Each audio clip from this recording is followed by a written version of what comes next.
Marahil ay mayroon kang mga tanong, pagdududa, o lumakad ka sa kadiliman. Ngunit si Jesus ay nagsasalita pa rin, dapat kang ipanganak muli. Hindi sa pisikal, kundi sa espiritual. Isang bagong simula, isang buhay na ginawang bago ng Diyos mismo. Gusto mo bang malaman kung ano ang nangyari kay Nicodemus? Naniwala siya kay Jesus at naging tagasunod niya. Ipinagtanggol niya si Jesus, Juan 7:42 hanggang 51, at tumulong sa paghahanda ng kanyang katawan para sa paglilibing. Juan 11:39 hanggang 41. Sinasabi ng Biblia sa Roma Kapitulo 10 versikulo 9 hanggang 10, kung ipahahayag mo ng iyong bibig na si Jesus ay Panginoon at mananampalataya ka sa iyong puso na binuhay siya ng Diyos mula sa mga patay, maliligtas ka. Sapagkat sa pamamagitan ng puso ang isa ay sumasampalataya at inaaring ganap, at sa pamamagitan ng bibig ang isa ay nagpapahayag at naliligtas. Gusto mo bang tanggapin si Jesus ngayon? Gusto mo bang umalis sa kadiliman at pumunta sa kanyang liwanag? Kung gayon sumunod ka sa panalangin ko. Amang Diyos, kinikilala ko na ako ay isang makasalanan. Lumakad ako sa kadiliman. At kailangan ko ang iyong liwanag. Naniniwala ako na si Jesus ang anak ng Diyos. Naniniwala akong namatay siya para sa aking mga kasalanan at muling nabuhay. Ngayon, nagsisisi ako at humihingi ng tawad sa lahat ng mga kasalanan na nagawa ko. At pinapatawad ko na rin ang mga tao na sa akin ay nagkasala. Tinatanggap ko si Jesus bilang aking Panginoon at tagapagligtas. Gawin mo akong bagong nilalang. Punuin mo ako ng iyong banal na espiritu. Tulungan mo akong lumakad sa iyong liwanag. At sumunod sa iyo araw-araw. Sa pangalan ni Jesus, Amen. Kung dinasal mo ang panalangin iyon, nakatuntong ka na sa liwanag.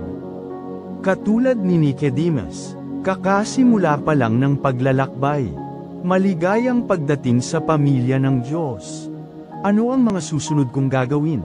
1. Manalangin sa Diyos Ama sa pangalan ni Jesus, Juan Kapitulo 14 versikulo 13, Mateo Kapitulo 6 versikulo 9 hanggang 13 at Lucas Kapitulo 11 versikulo 2 hanggang 4, 2. Basahin at pag-aralan ang Biblia araw-araw, 2 Timoteo Kapitulo 3 versikulo 16 hanggang 17, Mateo Kapitulo 4 versikulo 4. 3. Humanap ng simbahan kung saan ipinangangaral si Kristo, Hebreo Kapitulo 10 versikulo 25, Efeso Kapitulo 4 versikulo 16, 4. Magpabautismo sa tubig, Mateo Kapitulo 28 versikulo 19 hanggang 20, Gawa Kapitulo 2 versikulo 38. 5. Magpabautismo sa banal na espiritu, Mateo Kapitulo 3 versikulo 11, Gawa Kapitulo 1 versikulo 8, 2:4, 6.